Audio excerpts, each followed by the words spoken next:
Kembali ke channel Nusapida Farm. Kali ini saya membahas tentang harga porang yang naik turun. Apa sebabnya? Yang pertama adalah kadar air. Mungkin petani porang yang sudah lama berbudidaya porang, ini sudah menjadi pengetahuan yang mereka ketahui.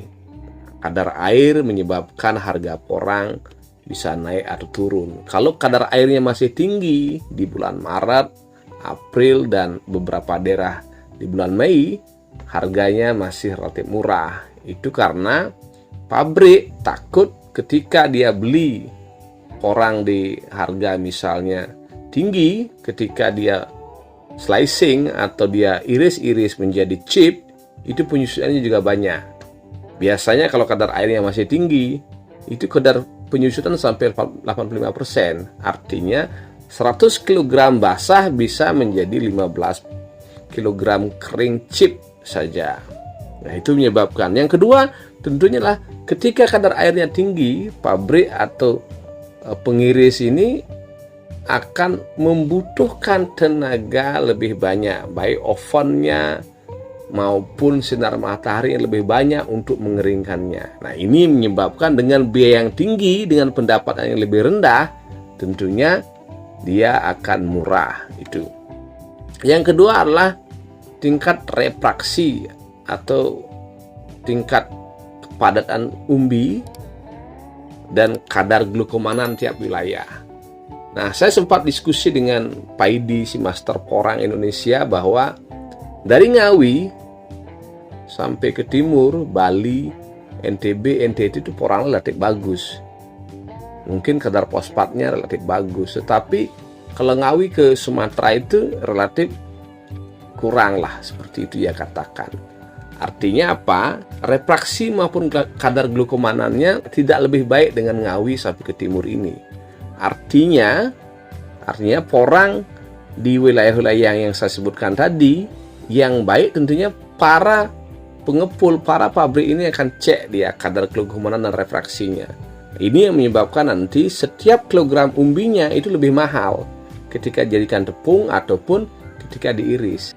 Nah, dengan logika yang sama dengan kadar air tadi, dengan kilogram yang sama yang dia beli, dia bisa mendapatkan tingkat porang kering yang lebih rendah. Yang ketiga adalah tingkat kekotoran. Nah, ini kita masih berkisar pada objek porangnya. Kalau porang itu kotor, tentunya banyak zat-zat yang tidak diperlukan oleh pabrik, oleh pengepul untuk diolah kembali, baik untuk chip maupun lanjutannya. Misalnya kayak di Ambiko, dia bisa menjadi beras saritaki. Nah, semakin dia kotor, semakin murah. Nah, biasanya yang lazim itu setiap porang yang kita jual di tingkat petani biasanya akan dipotong dengan angka 5% sampai, karena ada akar, ada kotoran yang masih menempel di porang itu. Nah, makanya pabrik cenderung di bulan Juli Agustus itu kotoran sudah mulai sedikit.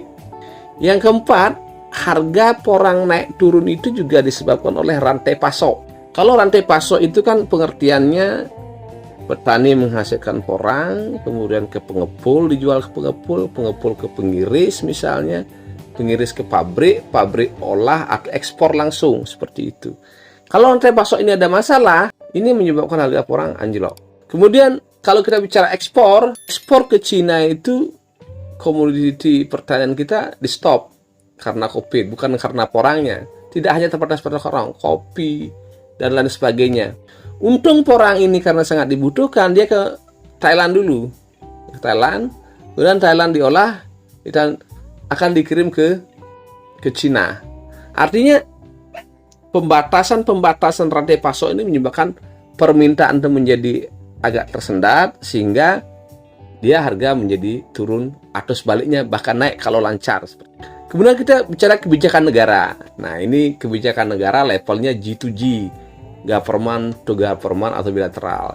Kita tahu bahwa sekarang ada kebijakan Presiden Jokowi untuk mengakselerasi budidaya tanaman porang dan sarang burung walet. Presiden memerintahkan langsung kepada Menteri Pertanian Syahrul Yassin Limpo, Menteri Perdagangan dan Industri, untuk mengakselerasi tanaman porang. Nah, ini kebijakan negara ini akan mendorong dari hulu ke hilir akselerasi budidaya tanaman porang. Nah, ini bisa berdampak positif, bisa berdampak negatif. Yang berikutnya adalah harga valuta asing. Nah, ini karena porang itu adalah produk ekspor, makanya ia tergantung juga harga yuan, harga mata uang Cina, harga dolar, dan seterusnya. Karena kita tahu bahwa ketika pabrik bertransaksi, dia akan menggunakan mata uang negara yang dieksporin porang. Ini yang menyebabkan mengapa harga porang itu naik turun. Secara umum bisa dibagi menjadi dua, yaitu adalah permintaan dan produksi. Artinya permintaan tinggi, kalau permintaan tinggi pasti harga porang naik. Kalau permintaan turun pasti dia murah. Nah, kalau saya melihat dari aspek produksi bahwa porang ini masih sangat dibutuhkan. Beberapa teman di P3N bahkan mengatakan pengakib misalnya kebutuhan porang 600 juta ton per tahun. Kalau kita bicara apa yang dikatakan oleh Menteri Pertanian Syahrul Yassin Limpo, pasar porang unlimited. Nah, ini masuk akal karena memang produk turunan porang sangat banyak, baik dari sisi makanan, industri, dan kosmetik, obat-obatan sangat tinggi. Artinya apa?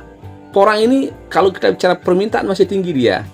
Nah, demikian ulasan saya kali ini tentang mengapa harga porang itu naik turun. Nah, kalau Anda melihat video ini bermanfaat, silakan klik like, komen, dan jangan lupa subscribe.